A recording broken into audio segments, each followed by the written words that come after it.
Hello दोस्तों, आपका स्वागत है आज की हमारी एक नई वीडियो में। आज की हमारी नई वीडियो का टॉपिक है पाइथागोरस प्रमेय, जिसे पाइथागोरस थ्योरम भी कहते हैं। यह प्रमेय कहती है किसी भी समकोण त्रिभुज में कर्ण का वर्ग शेष दोनों भुजाओं के वर्गों के योग के बराबर होता है। आप थोड़ी सी थ्योरी सुनिए, फिर मैं इसका आगे पूरा अच्छे से एक्सप्लेन करूँगा, इसके गणित बताऊँगा त्रिभुज के साथ, तो आपको बहुत अच्छे से समझ में आ जाएगा। आपको थ्योरी थोड़ी सी बोरिंग जरूर करेगी, लेकिन बाद में बहुत मज़ा आएगा। इसका सूत्र जो होता है वो है कर्ण का वर्ग बराबर से आधार का वर्ग धन लंब का वर्ग, जिसे आप आधार का वर्ग धन लंब का वर्ग बराबर से कर्ण का वर्ग भी लिख सकते हैं। अब सबसे पहले आ जाते हैं थ्योरम पे। हमारी थ्योरम में कुछ शब्द है, जैसे समकोण त्रिभुज किसे कहते हैं, कर्ण किसे कहते हैं, शेष दोनों भुजाएं, ये दोनों शेष भुजाएं कौन सी है, इन सबको मैं बताता हूँ। सबसे पहले आते हैं समकोण त्रिभुज पे।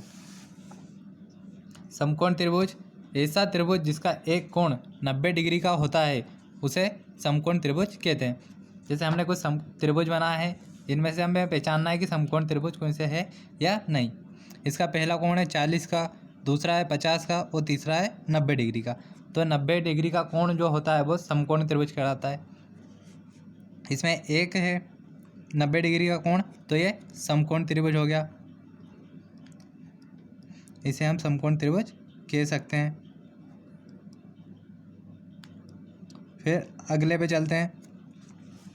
अगला है हमारा 60 डिग्री का, दूसरा है 30 डिग्री का और तीसरे पे 90 डिग्री बना नहीं है, लेकिन ये जो चिन्ह होता है ये 90 डिग्री का ही चिन्ह होता है। तीसरा है 90 डिग्री का। तो हमारी परिभाषा के अनुसार एक कोण 90 डिग्री का होना चाहिए, तो ये समकोण त्रिभुज ये भी है, समकोण त्रिभुज है ये। अगले पे चलते हैं। अगला है हमारा 60, 60 और 60। इसमें एक भी त्रिभुज 90 डिग्री का कोण नहीं है, इसमें एक भी कोण, इसलिए ये समकोण त्रिभुज नहीं है, ये समकोण त्रिभुज नहीं है। चलो अब आगे चलते हैं। आगे है हमारा कर्ण।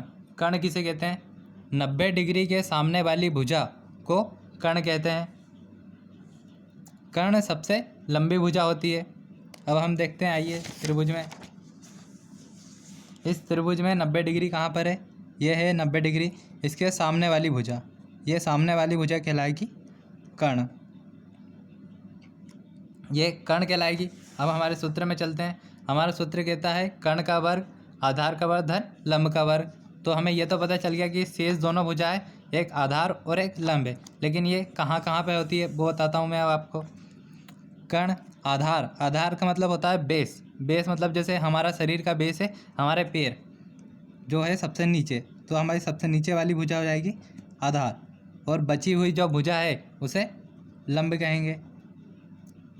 अब आपको पता चल गया होगा कि कर्ण, लंब और आधार क्या होता है। चलो अब आगे बढ़ते हैं। आगे है हमारा एक त्रिभुज बना है, जिसमें कर्ण का वर्ग आधार का वर्ग धन लंब का वर्ग करना है, हमें इसका सूत्र लगाना है। तो पहला कोण है 55 डिग्री का, दूसरा है 35 का और तीसरा है 90 डिग्री का, जिसमें हमें 90 डिग्री के सामने वाली भुजा होती है कर्ण, हम लिख लेते हैं। आधार बेस होता है तो आधार लिख लेते हैं। फिर जो बची है वो भुजा होगी लंब। इसमें हमें कर्ण दी है 5 सेंटीमीटर, आधार दिया है 4 सेंटीमीटर, लंब दिया है 3 सेंटीमीटर। तो यहाँ पे कर्ण का मान रख देते हैं हम, तो कर्ण का मान रख देते हैं 5 और उसका वर्ग कर देते हैं। फिर है आधार, तो आधार का मान रख देते हैं, आधार 4 है तो 4 का वर्ग करेंगे, प्लस है लंब, लंब दी हुई है हमें 3 सेंटीमीटर, तो 3 का वर्ग करेंगे। अब 3 का वर्ग, फिर 5 का वर्ग होता है 25। अगर आपको वर्ग नहीं निकालते आता है तो वो भी बता देता हूँ मैं। 5 का वर्ग बराबर से 5 गुणित 5, मतलब खुद का गुणा खुद के साथ करेंगे तो वर्ग निकलता है। तो 5 का गुणा 5 में करेंगे तो आएगा 25। इसी प्रकार 4 का गुणा 4 में करेंगे तो आएगा 16, और 3 का गुणा 3 में करेंगे तो आएगा 9। तो 5 का गुणा 5 में करने से होगा 25, बराबर से 4 का गुणा 4 में करने से होगा 16, प्लस 3 का वर्ग हो जाएगा 9। तो 25 बराबर से 16 और 9 को जोड़ेंगे तो हो जाएगा 25। देखिए 25 और 25 हो गया।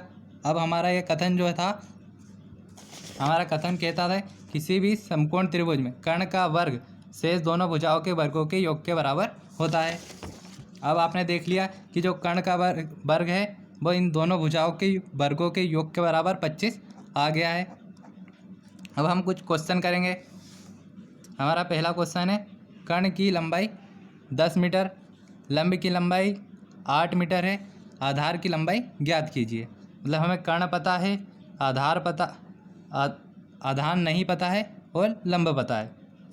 तो हम देखते हैं सबसे पहले यहाँ पे कर्ण कौन सी भुजा होगी, तो 90 डिग्री के सामने वाली होगी कर्ण, ये वाली हो जाएगी आधार, और ये वाली हो जाएगी लंब। हमें कर्ण का मान दिया है जो कि है 10 मीटर, तो यहाँ पे 10 मीटर लिख लेंगे।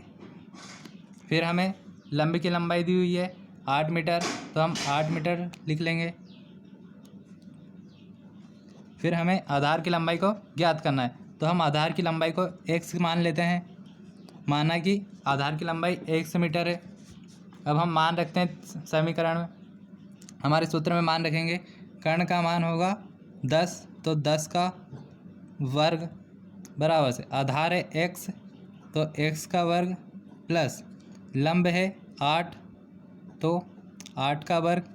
जब 10 का गुणा 10 के साथ करेंगे मतलब 10 का वर्ग होता है 100, x का वर्ग तो x ही होगा, प्लस 8 का गुणा 8 में करेंगे तो 8 का वर्ग निकलेगा जो कि होगा 64। फिर अब हम करेंगे पक्षांतर की क्रिया।